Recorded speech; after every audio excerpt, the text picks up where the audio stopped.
গতকালকের লাইভটি অর্থাৎ সাংবাদিক ইলিয়াস হোসাইনের লাইভটি মেজর ডালিমের যে রেকর্ড ছিল সেটিকেও ভেঙে দিয়েছে। এটা আমাদের জন্য অনেক খুশির একটি সংবাদ যে আওয়ামী লীগরা চেষ্টা করেছিল যে লাইভটি যাতে ভাইরাল না হয়, কিন্তু আমি গতকালকে প্রথমে দেখেছি যে 94,000 মেবি লাইভটা দেখছে, কিন্তু হঠাৎ করে দেখি যে কোত্থেকে মানুষ চলে আসলো, প্রায় 9 লক্ষর মতো মানুষ ইনস্ট্যান্টলি লাইভটা দেখেছে এবং এখন সম্ভবত সেটার ভিউজ 1.1 মিলিয়নের মতো ভিউজ হয়ে গিয়েছে।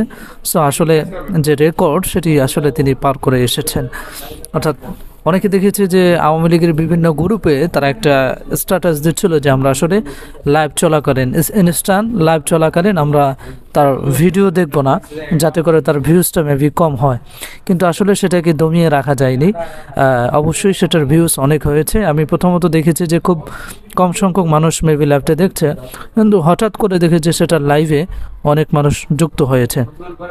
এবং মেজর ডালিম আগে যে বক্তব্যগুলি দিয়েছে সেটার ভিতরে অনেক কিছুই তেমন একটা স্পষ্ট ছিল না, কিন্তু কর্নেল অর্থাৎ মেজর রাশেদ তিনি এসে একেবারে ক্লিয়ারলি তিনি অনেক বিষয় আছে যেগুলো স্পষ্ট করেছেন, যেমন কিভাবে তারা মিশনে গিয়েছেন এবং কার কার স্পট কী ছিল সেগুলো তিনি একেবারে ক্লিয়ারলি সেখানে এক্সপ্লেন করেছে, যেটা একেবারে আমাদের কাছে স্পষ্ট বিষয়।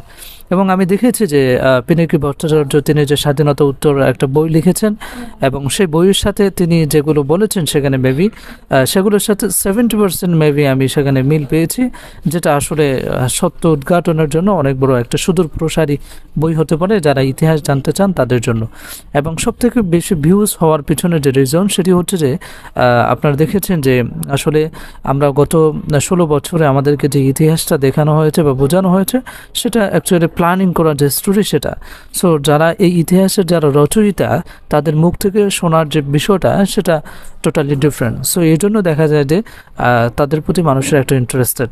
এখন এভাবে আরও কন্টিনিউয়াসলি আরও যে সমস্ত মুক্তিযোদ্ধা যারা প্রথমত হচ্ছে 1971 স্বাধীনতা এনে দিয়েছিলেন, এরপরে 1975 সালে মেবি 15 আগস্টে শেখ মুজিবকে হত্যা করে তারপর বাকশালের যে চিন্তা ভাবনা বাকশালের যে গঠনতান্ত্রিক যে বিষয়টা সেটাকে খতম করে দিয়েছে এই মুক্তিযোদ্ধারা। এরা দুইটা যুদ্ধ করেছে, একটা হচ্ছে 71-এ আর একটা হচ্ছে 75-এ 15 আগস্ট যেটা, সে সময় তারা কিন্তু এই দুইটা কিন্তু মুক্তিযুদ্ধে কিন্তু তারা অংশগ্রহণ করেছে এবং অত্যন্ত সাফল্যতার সহিত তারা কিন্তু সেখানে উত্তীর্ণ হয়েছে। এবং মেজর রাশেদ তিনি কিন্তু সেখানে একটা কথা বলেছেন যে আমরা যখন এই মিশনটা যাই তখন আমি ডিটেইলি তেমন একটা জানতাম না, কিন্তু পরবর্তীতে আমাকে জানানো হয়েছে।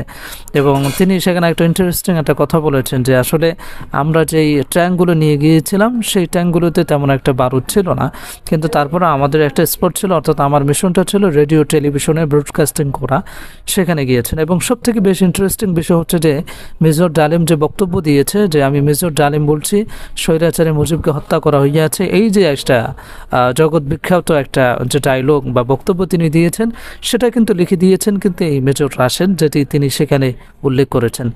সো সেই জায়গাগুলো থেকে যদি চিন্তা করি তাহলে বলতে হয় যে আসলে গতকালকে লাইভটি ছিল অসাধারণ এবং সেখানে একেবারে ক্লিয়ারলি তিনি অনেক বিষয়গুলো তুলে ধরেছেন, কীভাবে শেখ মুজিবকে হত্যা করা হয়েছে। তাদের আগে প্ল্যানিং ছিল না যে আসলে ইনস্ট্যান্টলি শেখ মুজিবকে তারা হত্যা করবেন, তারা চেয়েছিলেন যে মেবি সোহরাওয়ার্দী উদ্যানে এনে তাকে একটা কোর্ট মার্শাল করে তারপরে সামান্য একটা বিচারিক প্রক্রিয়া গিয়ে তাকে হত্যা করবেন, কিন্তু তারা চিন্তা করলেন যে আসলে শেখ মুজিবকে বাঁচিয়ে রেখে বাংলাদেশের কোনো চেঞ্জ করাটা আসলে পসিবল না।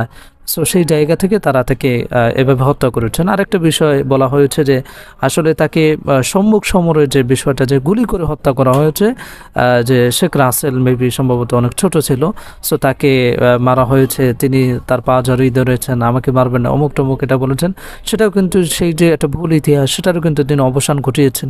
এবং তিনি সেখানে বলেছেন যে শেখ মুজিবের যে স্ত্রী এবং মেজর যে কামাল তার ছেলে শেখ কামাল তার স্ত্রী কিন্তু মাত্র 1 মাস হয়েছে বিবাহ হয়েছে, সো তারা কিন্তু একটা রুমেই ছিল। সো সেখানে একটা গ্রেনেড ঢুকিয়ে দেওয়া হয়েছে, 2-3টে গ্রেনেড, সেই গ্রেনেডের যে বিস্ফোরণ সেই বিস্ফোরণ অ্যাকচুয়ালি তারা মৃত্যুবরণ করেছে। তাদেরকে যে গুলি করে হত্যা করা হয়েছে, এই যে একটা যে নাটক তৈরি করা হয়েছে গত 16 বছরে, যে ছোট শেখ রাসেল সে এসে পাও ধরেছে আমাকে মারবেন অমুক টমুক আরও কত কিছু, আসলে সেটা তেমন কোনো কিছু হয়নি। যে সেই রুমে আসলে যারা ছিল সেই রুমের ভিতরে গ্রেনেড ঢুকিয়ে দেওয়া হয়েছে এবং সেই বিস্ফোরণে আসলে তারা মারা যায়। সো এভাবে নৃশংসভাবে তাদেরকে হত্যা করা হয়নি, যেটা আসলে শেখ মুজিব যে পরিবার আছে শেখ হাসিনা যেটা আসলে গত 16 বছরে তৈরি করেছে। সো এই জায়গা থেকে যদি আমরা চিন্তা করি, গতকালকে লাইভটা অসাধারণ ছিল এবং মেজর রাশিদ তিনি অত্যন্ত ক্লিয়ারলি তিনি বক্তব্য দিয়েছেন যে আসলে 1975-এ অ্যাকচুয়ালি কী ঘটেছিল। সো আমার কাছে মনে হয়েছে লাইভটি অসাধারণ এবং সেটার ভিউজ অলরেডি মেজর ডালিম যে তিনি যে লাইভ করেছেন সেটা যে 8 লক্ষ মানুষ মেবি দেখেছে।